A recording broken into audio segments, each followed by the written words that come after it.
All right, so if you were just joining us, you've been listening to a press conference in the Metro Detroit region, specifically in Troy. You were listening to Sergeant Ben Hancock with the Troy Police Department. I'm going to read off my notes so I can regurgitate what exactly he just said to us. So at this point, we do know that there was an active shooter situation earlier this morning at Troy Beaumont Hospital. That's a Corewell Health facility.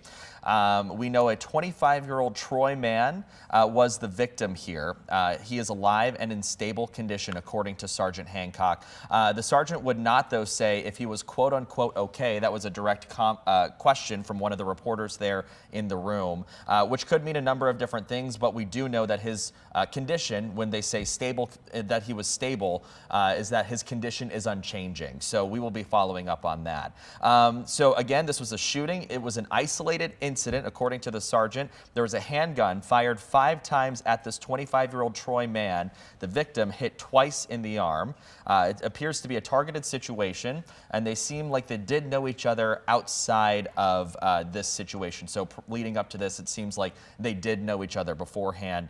But that specific detail is under investigation. Right now, Beaumont Hospital is under lockdown there in Troy. A soft lockdown at local schools and daycares as well in the surrounding area. They're not releasing those lockdowns just yet, but as they get more information, that is when they will start to kind of release the lockdowns. Multiple agencies were involved in the clearing of the hospital and going through the rooms and the doors and the floors to make sure that everybody is safe. And they're also, again, looking for that suspect who, by the way, is still on the run. At this point, the suspect, though, is not believed to be at the hospital.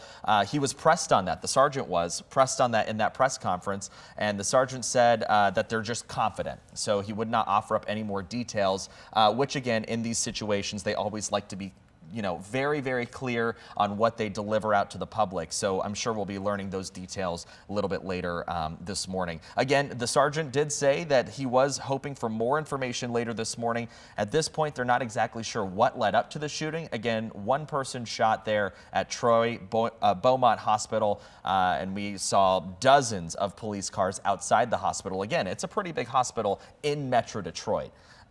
So we are going to continue to follow those developments there. And as soon as we get more information, we, of course, will deliver that to you on 13 on your side.